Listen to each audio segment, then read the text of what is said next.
Bonjour, bonjour, bienvenue dans la table avec Annabelle. On termine bien cette semaine. Bon vendredi à vous tous. Et oui, c'est pour de vrai, c'est le week-end après. C'est la fin de semaine après pour de vrai. Et je voudrais commencer en vous lisant un témoignage que nous avons reçu de Claude Marlène. Bon, j'ai fait un petit mélange. Claude Marlène du Congo. Je remercie Dieu pour EMCI TV qui m'a sorti de la dépression dans l'une des périodes les plus sombres de ma vie. Cette chaîne m'a redonné goût à la vie et m'a aidé à voir mes épreuves autrement. Entre 2017 et 2019, j'ai perdu mon travail et mon fiancé. Donc c'est sûr que ça devait être une période très difficile, mais Dieu m'a ouvert les yeux et m'a appris à lui faire confiance dans l'adversité. Grâce aux enseignements, j'ai pu me libérer de l'amertume, me pardonner et pardonner aux autres. On est tellement contente pour vous, Claude Marlène. Aujourd'hui, je suis une nouvelle personne transformée spirituellement et moralement. Merci Seigneur pour cette vie qui a été transformée à travers les émissions. Et je vous partage ce genre de témoignage pour vous dire le bien que ces émissions font à travers toute la francophonie et la vie de cette femme qui aurait pu sombrer dans la dépression. Mais finalement, elle nous dit aujourd'hui, je suis une personne différente spirituellement et moralement. Et c'est grâce à votre partenariat, c'est grâce à votre contribution mensuelle qu'on peut voir ce genre de choses, qu'on peut lire ce genre de choses et se réjouir ensemble. Alors un grand merci à vous tous, la famille des partenaires. Et je le rappelle, si vous voulez rejoindre cette famille des partenaires, vous pouvez aller sur emcitv.com/don et vous aurez toutes les informations. Mais un grand merci à vous. Et on est heureuse vraiment pour Claude Marlène, que j'ai rebaptisé rapidement Charlène. Claude Marlène qui a une vie qui a été transformée. Et je trouve ça beau que à chaque fois que les gens prennent le temps aussi de nous envoyer leurs témoignages, de dire ce que Dieu a fait à travers la chaîne EMCI. Et ça me donne l'occasion de pouvoir faire une transition exceptionnelle vers notre émission aujourd'hui. Parce qu'on va parler de gratitude, se souvenir de ce que Dieu a fait, de se souvenir de qui aussi Dieu a utilisé pour nous faire du bien. Parce que quelquefois, on peut oublier. Et on peut oublier, Claude, Marlène, elle pourrait se dire dans quelques temps, mais ça n'arrivera pas. Moi je m'en suis sortie parce que voilà, j'ai fait ci, j'ai fait ça, etc. Puis de se souvenir, non, Dieu est passé par d'autres canaux. Dieu m'a fait du bien à travers cette personne, à travers ces émissions. C'est important en fait, et je crois qu'on doit apprendre à cultiver ce souvenir de la gratitude. Parce que je crois que c'est pas naturel déjà de le faire, et la Bible nous dit de compter les bienfaits de Dieu. Amen. Et de ne pas les oublier, et ça veut dire qu'on doit s'efforcer de le faire. Et quelquefois il y a des moments dans la vie où on doit apprendre à s'asseoir et se rappeler, ok Seigneur, je veux me rappeler comment tu m'as fait du bien, comment tu as été fidèle, et on va le développer au cours de la discussion, mais parce que je crois que ça va nous protéger contre la rébellion, contre le découragement, quelquefois ça va protéger aussi nos relations, parce que si je m'assois, parce qu'Aurélie m'énerve aujourd'hui, c'est pas le cas Aurélie, c'est pas, sauf si tu fais ce que tu faisais tout à l'heure. Non, mais Aurélie elle peut m'énerver aujourd'hui, et puis je peux décider de cultiver. Ok, elle m'a énervée, elle a fait ci, elle a fait ça. Mais je peux m'asseoir et puis, Seigneur, rappelle-moi les bienfaits. Rappelle-moi le bien qu'Aurélie m'a fait. Et en cultivant cette mémoire, ce souvenir de gratitude envers Aurélie, d'un seul coup, mais mon cœur déborde de joie. Et non seulement elle m'énerve plus, mais en plus, je l'aime encore plus. Mais si on ne fait pas cet exercice, si on n'est pas intentionnel, on peut se faire voler tellement de choses. Exactement. Et oublier ce que Dieu a fait parce que la vie passe, et puis notre cerveau aussi, j'ai l'impression, a une tendance quelquefois à déformer les choses, à les augmenter. Dès qu'il y a un problème, parfois on dirait que plus rien n'existe. C'est ça. Et c'est ce qu'on voit avec le peuple d'Israël. Lorsque ils arrivent devant des situations difficiles, on dirait que plus rien n'a existé avant. C'est comme si il y a une force derrière certaines situations qui provoque l'oubli. Donc dès que la situation est là, c'est comme si tu as oublié tout ce qui s'était passé auparavant. Dès que la personne a posé un acte qui te semble quand même grave, c'est comme si tu as oublié que cette personne, c'est une bonne personne qui a juste posé un mauvais acte peut-être. Donc, il y a ce truc à l'intérieur de l'être humain qui fait que l'oubli est présent dans nos vies. Comment tu peux traverser une mer? Moi, je me suis déjà posé des questions à sec. Une mer comme la mer Rouge, une grande mer pareille. Et tu oublies, quoi. Quelques temps après qu'il y a eu ça qui s'est passé. Tu vois, donc l'être humain est comme ça. C'est la conclusion. Merci. C'est que dans le cœur de l'homme, c'est vrai. il y a le potentiel d'oublier qui est là. Et c'est pour ça que j'ai beaucoup aimé que tu dises que c'est intentionnel de se remémorer et de se souvenir. C'est intentionnel. C'est pas quelque chose qui va s'imposer à toi naturellement. C'est vraiment quelque chose qu'il va falloir que tu fasses, que tu prennes le temps de faire, que tu prennes le temps de te remémorer, que tu prennes le temps de dire à ton âme que mon âme bénit l'Éternel et n'oublie aucun de ses bienfaits. Il faut que tu prennes le temps de le faire, sinon les situations vont te faire oublier très rapidement. Exactement. Et je prophétise que cette émission, c'est une émission en fait qui va nous donner beaucoup de joie. Parce que moi, j'ai remarqué, et je pense que vous avez tous remarqué, quand on est dans la gratitude, dans la reconnaissance, et notre cœur est plein. Ça, c'est vrai. C'est chaque fois qu'on se souvient de tout ce que Dieu a fait ou de ce que les autres ont fait pour nous. Premièrement, ça nous aide à les aimer mieux, à les aimer plus, à les aimer vraiment pour tout ce qu'ils sont réellement, plutôt que, comme tu as dit, pour un seul acte. Et ça nous rappelle aussi à quel point Dieu nous aime. Et ça remplit notre cœur. Donc oui, franchement, une émission comme celle-ci, on va parler de la reconnaissance, de la gratitude, des actions de grâce. Sincèrement, c'est une émission qui va remplir le cœur de toutes les personnes qui vont l'entendre. Et même nous, qui sommes en train d'en parler, je sais que moi, déjà, ça me fait du bien. Ça me fait du bien parce rien qu'en préparant l'émission, puis même en parlant avec vous, tu t'es rappelé des choses, voilà, et ça fait du bien, ça fait du bien à notre âme.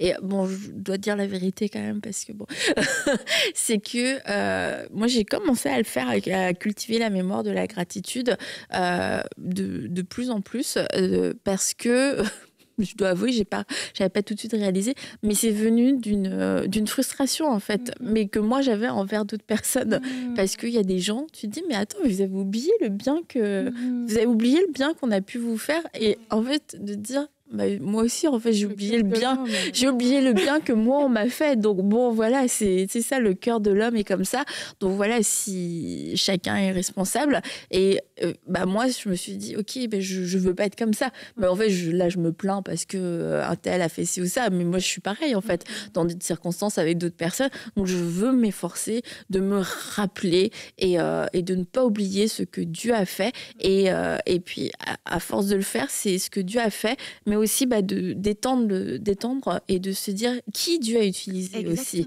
et comment Dieu l'a fait, et des petites choses aussi. Et tu vois, en des petites choses, il y a, je sais pas moi maintenant, il y a peut-être 15 ans, 14 ans, un truc comme ça, on est parti, Jérémy avait été invité aux États-Unis, et j'ai pas prié, je pense pas pour ça, mais je voulais des draps. Et en tout cas, en allant aux États-Unis, je pensais pas avoir ça. Des draps, une ceinture et un porte-bijoux. Me demande pas pourquoi, Aurélie, ok. Mais c'était les choses que je voulais, tu vois. Genre, si j'avais eu 6 ans, j'aurais fait une liste. mais bon, là, j'ai même pas prié pour ça parce que c'était rien de prioritaire ou quoi que ce soit. Mais c'était les désirs qu'il y avait dans mon cœur. On part aux États-Unis, prêcher dans cette église. Enfin, Jérémy prêche. Et là, il m'offre des cadeaux. Et là, il m'offre des draps, une ceinture et un porte-bijoux. Je te dis, et je suis là. Non, mais quand même. Bah, à la fois, en fait, je suis complètement ébahie par le fait qu'il m'offre ça et que c'est exactement ce que je voulais. Mais en même temps, je me dis, mais vous êtes bizarre. Qui offre des draps, une ceinture et un porte-bijoux? Et c'est eux, ils ont pris. Dieu. C'est eux, ils ont pris. Non, une parure de drap, tu vois. C'est comme, moi, je me serais sentie mal, tu vois, à leur place. On le fait, on lui donne, c'est bizarre. Des draps quand même. Est-ce qu'il y a un message derrière? Et j'étais trop contente. Mais en même temps, je me disais, c'est bizarre. C'est tellement beau. Et tu vois, vu que c'était des petites choses, tu te dis, si Dieu l'a fait pour une petite chose et qu'il a parlé à des gens pour pouvoir le faire, qu'est-ce qui l'empêche de faire des plus grandes choses? Ça lui a fait plaisir à ce moment-là de m'offrir des draps, une ceinture et un porte-bijoux quand même. C'était tellement précis. Et tu vois, ça, c'est des choses qu'on peut facilement oublier parce que je n'ai plus les draps, je n'ai plus la ceinture, je n'ai plus le porte-bijoux. Mais je peux toujours garder ce souvenir de ce que Dieu a fait, comment il a été généreux, pourvu à mes besoins. Je ne sais même pas si on peut dire ça. Il a juste été généreux avec moi. Ce jour-là, c'était un cadeau. cadeau, tu vois, d'un papa pour sa fille. Mais c'est tellement facile à oublier. Et je sais que si je ne cultive pas la mémoire de la gratitude, c'est un souvenir qui peut totalement partir aux oubliettes. Et d'y penser à chaque fois, ça me donne trop le sourire. Je suis trop contente. À moi, genre, on m'a offert des draps. Je suis contente. Là. J'aime trop cette histoire. C'est tellement beau. Et Dieu passe par des gens. Et c'est important ce que tu as dit. Dieu a utilisé ces personnes-là pour te bénir d'une façon tellement... Non, mais j'aime trop cette histoire. Tellement précis, tu vois. C'est les 3 choses. Et puis, c'est des choses... C'est particulier. Oui, quand même. C'est génial. Et donc, oui, Dieu passe par les gens. Et ça, c'est vraiment aussi, dans cette émission, j'aimerais qu'on parle de ça. C'est personne n'est self-made. Il n'y a personne qui s'est fait tout seul. Ça n'existe pas, en fait. Dieu est toujours passé par quelqu'un pour nous amener quelque part.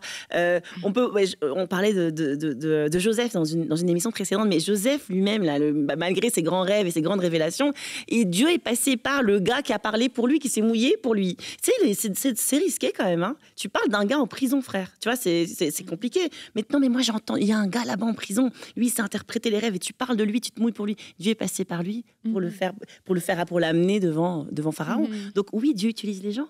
Dieu utilise les gens, il n'y a personne qui est self-made. Donc, est-ce qu'on peut se rappeler de ça, de toutes les personnes qui nous ont propulsés dans notre destinée, qui étaient là, qui nous ont aidés, qui nous ont soutenus, qui nous ont... on a vécu récemment un truc qui m'avait vraiment ébloui. Ça semble bête, hein, mais c'est le même genre que les drames, mais c'était émouvant, en fait. Donc, mon mari est avocat et c'est un parcours compliqué, le métier d'avocat, pour y arriver. Et puis, il prête serment, il y a quelques temps, il y a 1 an, au barreau du Québec. Et là, c'est pas un chrétien, là, le bâtonnier. Il fait lever tous les avocats. Puis, il dit, levez-vous tous, et puis on va juste applaudir vos familles. Parce qu'en fait, c'est aussi leur diplôme. Ils étaient là dans vos nuits blanches, ils étaient là dans vos pleurs, ils étaient là quand vous vouliez abandonner. Puis c'est aussi leur diplôme. Et j'ai trouvé ça, et j'étais là, ouais, je suis avocate, ouais. Allez, applaudissez pour moi. En vrai, j'ai trouvé ça, et je voyais les mamans, je regardais un peu autour de moi, toutes les personnes qui ont soutenu ces avocats, et je me disais, oui, c'est vrai, il faut être reconnaissant envers toutes les personnes qui vous ont porté, qui ont été là, qui ont soutenu vos rêves, qui ont porté vos projets avec vous. Vous n'avez pas été seul dans ces moments-là, donc soyons reconnaissants. Oui, soyons reconnaissants et honorons ces personnes-là. Oui, exact. Parce que quelquefois, on dit la reconnaissance, c'est un merci, mais c'est aussi de l'honneur. Oui.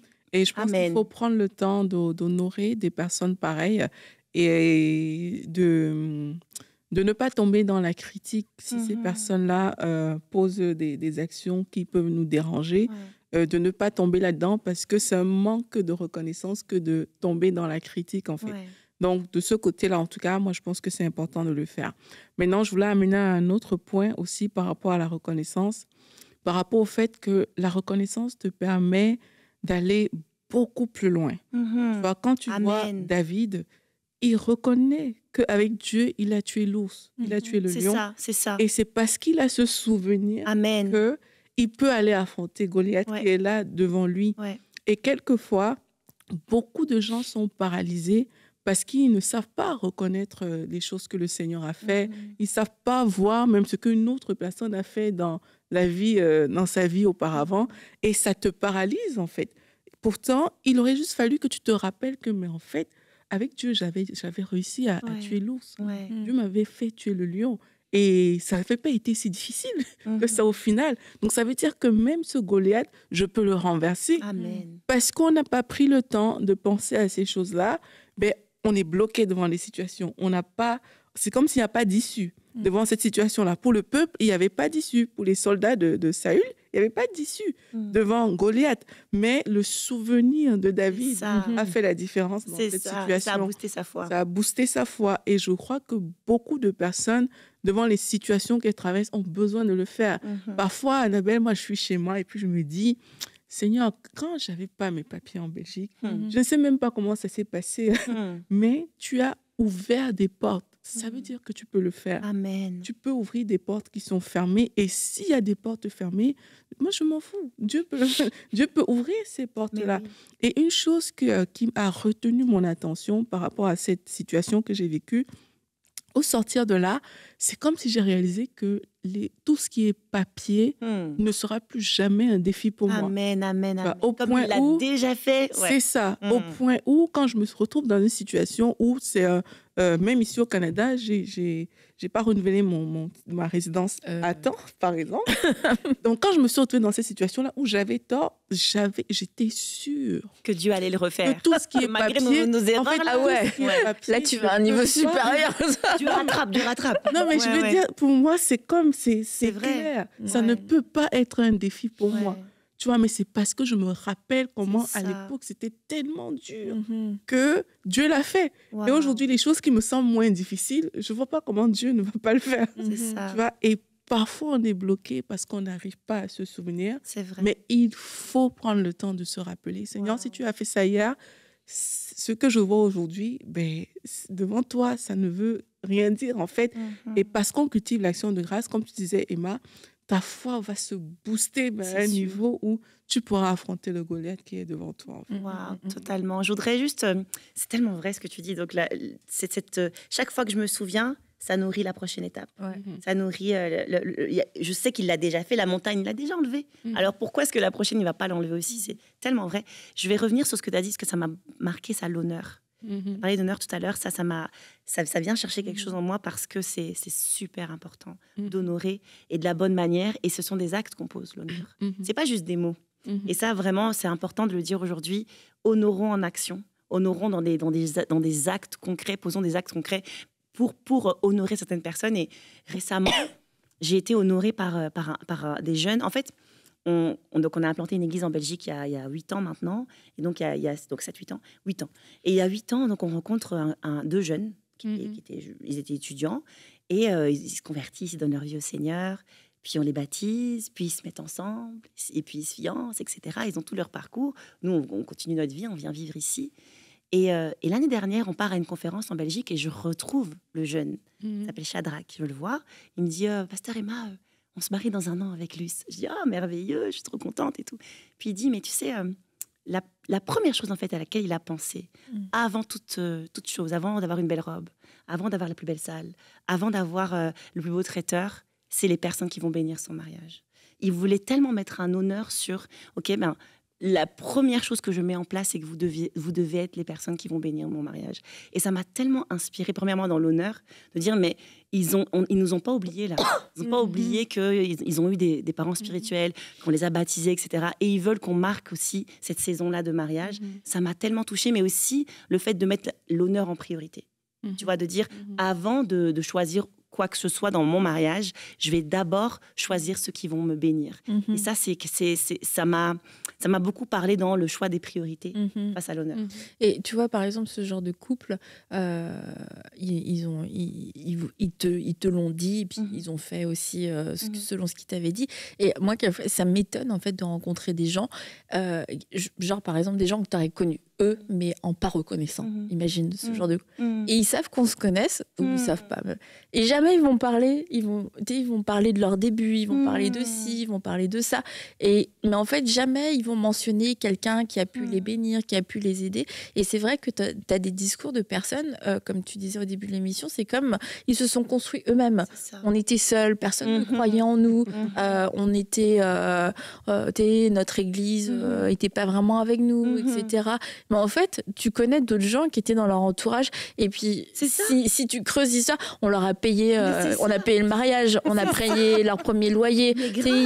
La femme, elle a failli mourir, on allait prier pour elle à l'hôpital. Elle a eu son enfant, il y a eu des complications, on a prié, ils ont failli divorcer, on était là, on a fait un jeûne et prière, là. Mais après, ces gens-là, quand ils te racontent leur histoire, il n'y a personne dans leur histoire. Et non seulement quelquefois il n'y a personne, mais en plus il n'y a que des opposants quelquefois. Et c'est là où je me dis, au-delà du fait tu déformes peut-être certains faits, c'est tu passes tellement à côté d'une grâce, tu passes à côté d'une bénédiction, parce que te rappeler le bien que quelqu'un t'a fait, ça fait du bien. Et tu sors, puis ça peut t'aider aussi à guérir du rejet, ça peut t'aider à guérir de l'apitoiement, à toujours penser que non, toi il n'y avait personne, que toi tu étais tout seul. Dans l'orgueil. Oui, ou dans l'orgueil, que moi je m'en suis sortie tout seul. Et quelquefois tu rencontres des gens, ils vont te dire non mais attends, mais moi je m'en suis sortie tout seul. C'est zéro compassion. Attends, tu passes par là, mais moi il n'y avait personne. Il y avait personne. Moi c'était juste moi et Dieu. Et puis, tu vois, j'ai cherché Dieu, il l'a fait. Mais en fait, quand tu connais certaines histoires, tu te dis, il manque des personnages, tu vois. C'est comme le générique de fin, t'as effacé tout le monde, t'as oublié. T'as oublié. Et c'est dommage parce que c'est pas tant pour rendre l'honneur à un tel ou à un tel, c'est plus te dire, mais c'est toi-même qui te prives d'une grâce de te rappeler, mais en fait, t'as été aimé. Il y a des gens qui t'ont aimé dans ton parcours et c'est tellement triste d'arriver au bout de 20-30 ans de se dire, moi j'étais toujours tout seul, il n'y a jamais personne qui m'a aidé, personne qui m'a tendu la main, parce que tu es dans un scénario, tu es coincé dans ce scénario où tu n'arrives pas à voir ce que Dieu fait pour toi. C'est pas tant les personnes, c'est comment Dieu aussi le fait. Ça nourrit l'amertume, ça. Ça nourrit l'aigreur. Tu sais, si tu n'arrives pas à te rappeler de tout le bien que les gens t'ont fait, donc tu te prives de cette joie, comme tu l'as dit, mais à la place de cette joie, quelque chose va prendre place, c'est sûr. Hein. S'il y a ce vide-là, il n'y a pas de joie, il va y avoir l'aigreur. Oh, finalement, il n'y a jamais eu personne pour moi. Je suis tout seul. T'es pas heureux, hein. T'es pas du tout heureux, en fait, quand tu es tout le temps en train de ressasser que finalement, il n'y a jamais eu personne, j'ai jamais eu personne. Et finalement, il y a tellement d'amertume et des racines qui prennent en toi, des racines d'amertume. Et puis l'amertume, c'est tout un univers. L'amertume, elle a son langage, c'est toute une personne qui vit en toi. Elle a sa façon de parler, elle a sa façon de penser, elle a ses filtres. Tu vois tout avec les filtres de l'amertume. Donc moi, j'encourage quelqu'un, si tu veux déraciner cette hôte indésirable qu'est l'amertume, je t'encourage à te souvenir c'est sûr que quelqu'un un jour a fait quelque chose pour toi. C'est sûr et certain qu'un jour Dieu est passé par quelqu'un pour te faire du bien. C'est sûr. Si tu fouilles en ta mémoire, je sais que c'est difficile parce que, comme tu l'as dit, on a un caractère oublieux, mais malgré ça, le Saint-Esprit va te rappeler toutes les personnes par lesquelles Dieu est passé, et ça va déloger, déraciner cette amertume-là qui est produit des rejetons, enfin bref, c'est toute une émission aussi. et même, ça va aussi changer ton regard sur la vie et sur les situations. Parce que très souvent, c'est un peu comme on dit, verre à moitié plein, verre à moitié vide. Quand tu regardes, tu dis, il n'y a personne qui a fait ci, personne ne m'a jamais aidé, etc. C'est que la perspective même avec laquelle tu vis des situations est une perspective tellement négative. Alors que quand tu réussis à voir dans certaines situations que, mais je vois quand même la main de Dieu ici. C'est peut-être difficile pour moi, mais je vois que Dieu est bon. Mes enfants ont de quoi manger, ils vont à l'école, etc. Dans ma vie, tout n'est pas noir. Ça fait que cette noirceur, elle s'enlève en fait. Mais si tout est noir, ça veut dire qu'il y a quelque chose de bon que tu ne vois pas. Tu vois, il y a ce souffle de vie que tu as, que tu ne vois pas. Il y a cette possibilité de pouvoir encore faire certaines choses que tu ne vois pas. Et quand tu réalises, vous voyez, on est à table avec Annabelle, on reçoit beaucoup de personnes. On a quand même vu des personnes qui sont passées par des situations difficiles. Je pense à cette dame qui avait 80 enfants, par exemple, qu'on a reçu là, qui les a reçus chez elle et tout. Elle était aveugle. Tu vois, quand tu vois des gens comme ça, qui malgré de grands handicaps, ils font des choses incroyables, extraordinaires, et qui n'ont pas l'air de se plaindre plus que ça. C'est ça. T'es même étonné que, mais comment tu fais en fait? Parce que dans ta situation, moi, je me serais juste assise et dit à tout le monde, mais voilà, ma vie est finie. Tu vois? Mais tu te rends compte que elles ont un regard différent des situations. Et ce regard différent, ça vient quand tu n'es pas en mode « je m'apitoie sur mon sort, personne n'a jamais rien fait pour moi, il n'y a pas ci, il n'y a pas ça ». Quand tu n'es pas dans ce mode-là, c'est comme tes yeux s'ouvrent pour voir tellement de possibilités que tu n'aurais pas vu si tu n'étais pas reconnaissant, si tu ne manifestais pas de la gratitude. Donc, c'est important de parfois s'arrêter et de dire « mais qu'est-ce qu'il y a de bon dans ma vie aujourd'hui ?»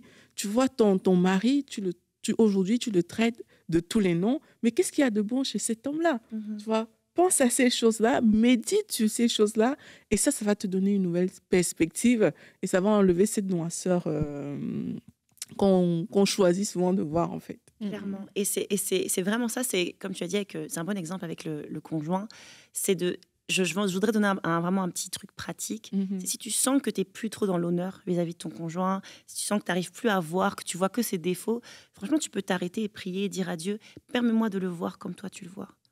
Change mon regard. Parce que Dieu ne nous voit pas... Des fois, on a l'impression que Dieu nous voit avec un gros regard de jugement. C'est faux.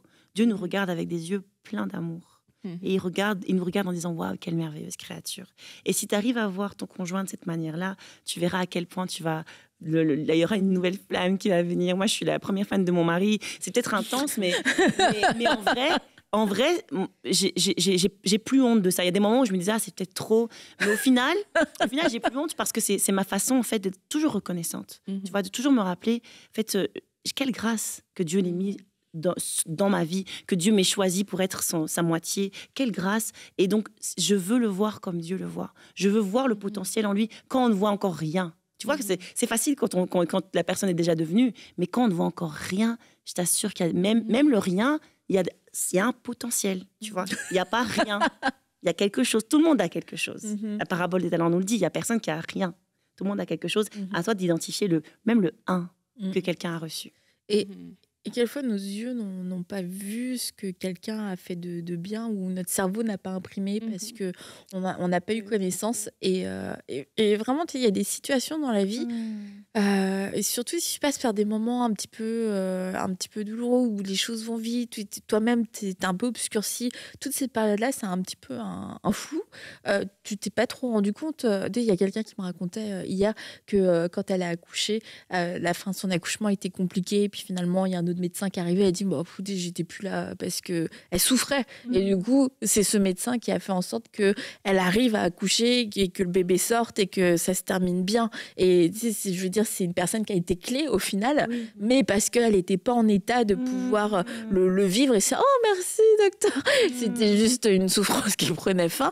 Et quelquefois on vit des moments comme ça dans notre vie et on n'a pas conscience qu'en fait il y a un docteur qui est passé, il y a quelqu'un qui est passé nous faire du bien, qui a changé la situation. Et c'est de dire au Seigneur, mais Seigneur, ouvre-moi les yeux, parce que j'ai l'impression que j'ai passé toute cette période seule. Peut-être que tu vois, j'ai pas vu en fait comment tu m'as fait du bien, j'ai pas compris comment tu m'as soutenu. Et tu vois, la parole de Dieu dit dans Hébreux 6:10, Dieu n'est pas injuste pour oublier votre œuvre et le travail de votre amour. Vous avez démontré votre amour pour son nom par le service que vous avez rendu et que vous rendez encore au sein. Ça veut dire qu'il y a des personnes qui nous ont rendu des services. Mais lui, Dieu l'a vu. Il n'a pas été injuste pour oublier. On prend souvent ce verset-là pour nous. Seigneur, tu n'es pas injuste pour oublier ce que j'ai fait. Mais il n'est pas injuste non plus pour oublier ce que les autres nous ont fait. Parce que c'est nous, les saints, c'est nous qui bénéficions de ces services-là. Et de dire, ouvre-moi les yeux. Est-ce qu'il y a quelqu'un, tu vois, que je pourrais bénir, quelqu'un envers qui je pourrais marcher dans la reconnaissance? Et c'est étonnant parce qu'il y a des moments où tes yeux s'ouvrent sur une personne et c'est comme tu n'avais jamais réalisé. Mais en fait, d'un seul coup, tu réalises tout le bien que la personne te fait ou que la personne fait. Ça peut être dans le cadre d'une église locale. Il y a des gens, ils sont hyper discrets dans leur service. Et toi, tu es le pasteur, tu vois pas forcément tout ce que cette personne fait de bien et elle va pas venir te le dire. Et à un moment donné, Dieu va mettre le spotlight sur cette personne. Et c'est comme tu le vois à tous les coins de l'église en train de faire du bien. Tu le vois en train d'encourager quelqu'un, tu le vois en train de ramasser un papier, tu le vois qui arrive avec quelqu'un à l'église parce qu'il l'a amené. Tu le vois faire. Et là, tu te dis, OK, qu'est-ce que tu veux me dire à travers ça? Parce qu'il y a comme une mise en évidence de cette personne. Et c'est d'avoir aussi la sagesse de savoir, c'est pas forcément l'honorer au micro, mais c'est de remarquer, OK, il y a une personne de qualité autour de moi. Il y a une personne qui fait du bien, une personne qui ne cherche pas ses intérêts, qui ne cherche pas non plus la reconnaissance, mais quelle est ma responsabilité pour pas que cette personne non plus se sente oubliée? Peut-être qu'elle a besoin d'encouragement en ce moment, qu'elle est fatiguée parce qu'elle a beaucoup aidé, elle a beaucoup donné et personne ne l'a vu. Qu'est-ce que moi je peux faire? Comment est-ce que moi je peux marcher dans la reconnaissance? Comment est-ce que moi je peux marcher dans l'honneur envers cette personne qui fait du bien, peut-être même pas moi directement, mais puisque c'est mes yeux qui le voient, et c'est peut-être ma responsabilité par contre de manifester cette reconnaissance. Et parce qu'on va être souvent concerné, comme j'ai dit moi-même, mes yeux se sont ouverts parce que j'ai trouvé que des gens étaient particulièrement ingrats et non, c'est vrai. Mais parce qu'on va être concerné par nous-mêmes, mais au final tu te dis bon, je l'ai sûrement été aussi, mais c'est pas sûrement, on peut enlever le sûrement. Je l'ai été aussi. Et du coup, c'est de ne pas juste se mettre de l'autre côté et d'attendre qu'il écoute cette émission sur la gratitude, que tout le monde, Seigneur, que tout le monde se souvienne de moi, de tout le bien que j'ai fait. Mais de pouvoir à nous aussi être acteurs dans cette reconnaissance. Et il y a aussi quelque chose que j'aimerais dire, c'est que quand les choses semblent ne pas marcher comme on aimerait, il faut aussi qu'on prenne le temps d'être reconnaissant par rapport à ça. Parce que parfois, OK, la relation a échoué, ça n'a pas fonctionné. Et puis là, tu seras juste en mode « Ah, mais oui, une fois de plus, je me suis investie, etc. Gna, gna, gna, ça n'a pas marché. » Mais tu ne sais pas de ce que Dieu t'a épargné. C'est ça. Alors que ça n'a pas marché, ce plan-là. C'est ça. Tu vois, et parfois, c'est tellement facile de se plaindre, c'est tellement facile de ne pas voir ces choses-là, parce que tout était programmé comme on voulait, mais au final, ça n'a pas donné ce qu'on voulait. Donc, même dans des situations comme ça, il faut, apprendre à rendre toute la gloire à Dieu et vraiment remercier le Seigneur, en fait, parce que tu ne sais pas de quoi il t'a épargné. Il y a des choses qu'on ne saura juste pas. Mais si ça ne s'est pas fait alors que tu t'es confié à Dieu, alors que tu es son enfant, parfois, il faut juste te dire merci Seigneur et j'avance dans la vie. Et je pense que c'est une clé et même cette reconnaissance-là qu'on peut développer de cette manière-là ou de toutes les manières qu'on est en train de voir, ça se transmet aussi. Vous voyez, un enfant n'est pas reconnaissant du jour au lendemain. Il voit ses parents être reconnaissants. Il voit comment ses parents se comportent et tout. Et l'enfant va copier cette chose-là de manière naturelle.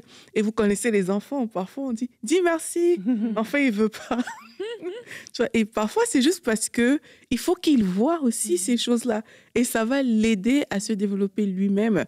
Donc, si Dieu n'a pas permis quelque chose, rends grâce à Dieu. Amen. Et à force de cultiver ça, tu vas voir que ça se transmet dans ton entourage, dans la vie de tes enfants, dans différentes situations. Tes enfants ne vont plus vivre la vie comme toujours des échecs et des échecs. C'est le Seigneur n'a pas permis. Dieu, tu sais pourquoi. Je te rends grâce, à toi la gloire. Tu vois, et ça, je pense que c'est quand même important, surtout si on est enfant de Dieu. C'est une clé. Franchement, ce que tu dis, c'est vraiment, je vais insister, c'est une clé. Être reconnaissant, en fait, rend des grâces en tout temps.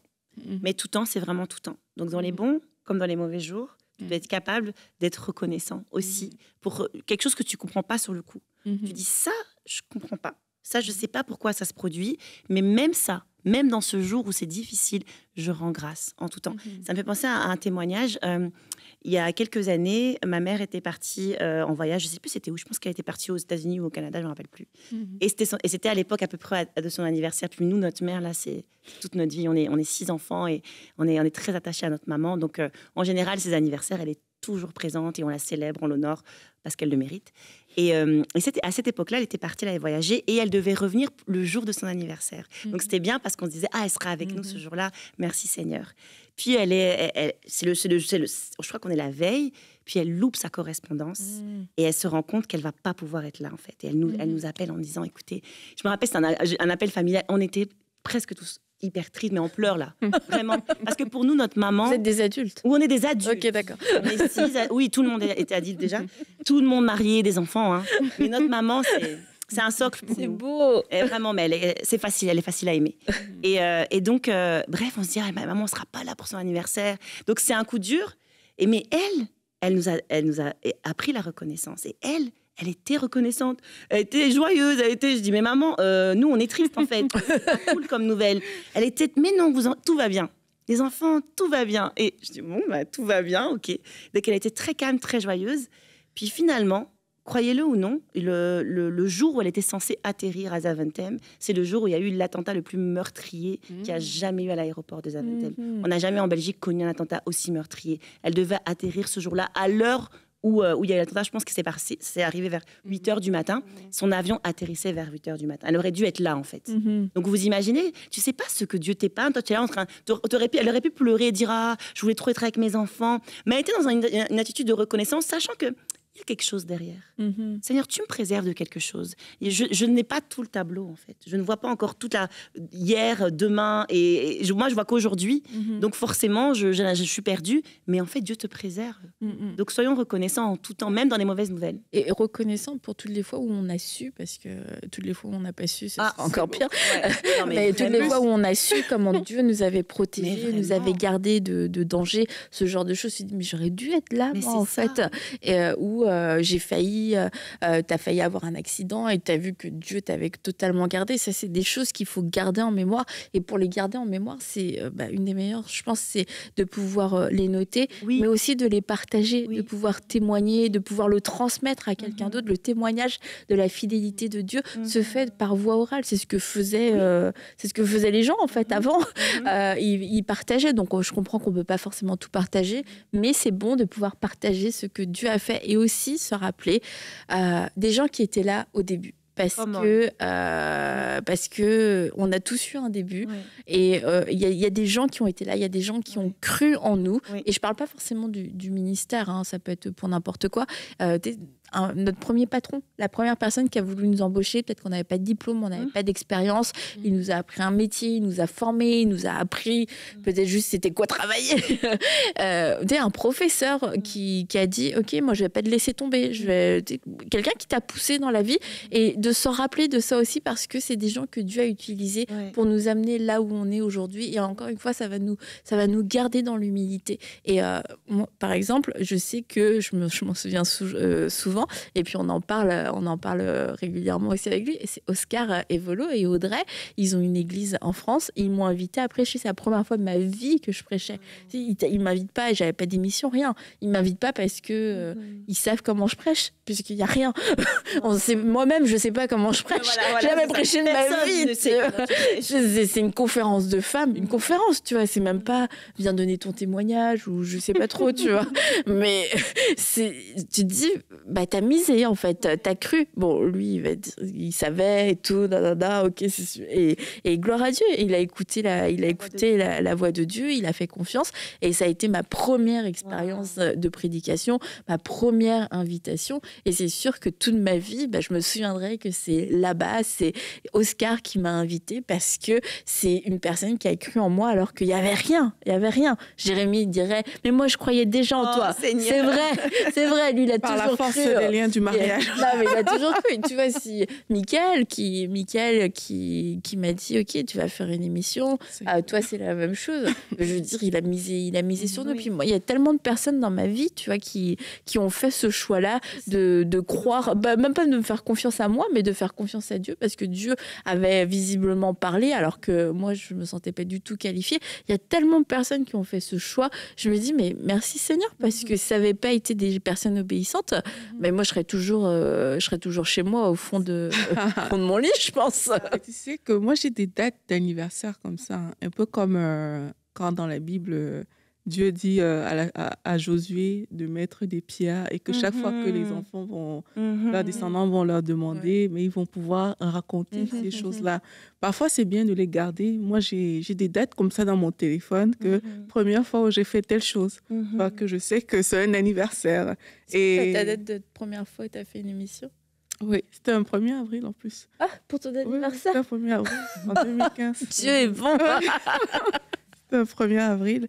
Et la première personne qui m'a invitée dans son émission, c'était Vie de foi aussi. Wow. Ça, c'est les choses que je retiens quand même facilement. Wow. Tu vois, et que je garde. Tu vois, Pasteur Joël, il m'avait demandé d'étudier, d'enseigner à l'école biblique de son église. Alors là, je me dis, waouh, t'es sûr? Parce que bon, quand même, là. Et encore une fois, quelqu'un qui a cru. Tu vois, c'est pas parce que je l'avais déjà fait avant, parce que je l'avais jamais fait. Wow. Ouais, c'est ça. Donc, parfois, il faut les marquer, les noter comme on note l'anniversaire de nos proches. Hein. Et ce jour-là, juste dire merci à Dieu, parce que Seigneur, tu l'avais fait ce jour-là. Gloire à Dieu. Est-ce que tu avais fait sur le protocole? Non. Les tout premiers, c'était un truc qui concernait vivre pour Dieu. Et c'est après qu'on avait fait. Ah, ok, c'était pas. Wow. C'est trop beau. C'est un très bon. Je trouve que c'est un bon exercice à faire chacune, je pense, nous toutes et toutes les personnes qui écoutent. Faire un petit journal comme ça prend pas longtemps, mais un journal de gratitude. Franchement, dans le téléphone. On note, ok, je suis reconnaissante pour ça aujourd'hui, etc. Et je pense que ça va, et tu pourras retourner lire ça, et ça va tellement t'encourager. Alors, on vous encourage à le faire, à prendre un temps et à faire ce que la Bible nous dit. Bénis mon âme, bénis l'Éternel, et n'oublie aucun de ses bienfaits. Alors, quand on a la mémoire qui défaille, c'est important de dire, Seigneur, rappelle-moi ce que tu as fait pour moi. Rappelle-moi les personnes que tu as envoyées, les personnes qui ont été des bénédictions. Rappelle-moi comment tu as répondu, comme moi, quand quand on m'a offert des draps et je ne veux jamais l'oublier en fait. Et que Dieu puisse te rappeler toutes ces choses. Tu vas voir, ça va faire tellement de bien à ton âme de te rappeler tout ce que Dieu a fait de bon en toi et tu vas ressortir de là boosté, tu vas ressortir de là encouragé et en réalisant à quel point Dieu ne t'a jamais abandonné, qu'il a toujours été là par des petits gestes ou des grands gestes quelquefois et ton cœur va être débordant de reconnaissance et peut-être que tu as commencé cette journée un petit peu dans la tristesse, dans l'apitoiement, mais quand tu vas commencer à te remémorer tous les bienfaits, tout ce que Dieu a fait pour toi, tu vas voir qu'il y a cette joie qui va monter et toi-même, alors que rien n'a changé autour de toi, tu auras un désir de louer Dieu, un désir de le remercier, un désir de pouvoir dire aux gens « Waouh, Dieu est trop bon, oh, Dieu m'a fait tellement de bien ». Et puis si tu te rappelles aussi de personnes qui t'ont fait du bien et que tu n'as peut-être jamais eu l'occasion de les remercier, envoie-leur un message, bénis-les et je crois que ça va leur faire du bien et peut-être qu'eux aussi en ont besoin en ce moment. Vous voyez, c'est un beau cercle vertueux où chacun, on s'aime et puis on manifeste notre amour de façon concrète les uns envers les autres. Alors je vous encourage, cultivez la mémoire de la gratitude. Ça fera de vous des personnes ancrées dans votre foi, des personnes heureuses aussi et des personnes disposées à témoigner de la fidélité de Dieu. Alors on vous laisse, nous aussi, on va continuer, on va cultiver notre mémoire de la gratitude ensemble et on vous dit à très bientôt, bon week-end parce que oui, c'est le week-end, aujourd'hui c'est la vérité. Bye bye.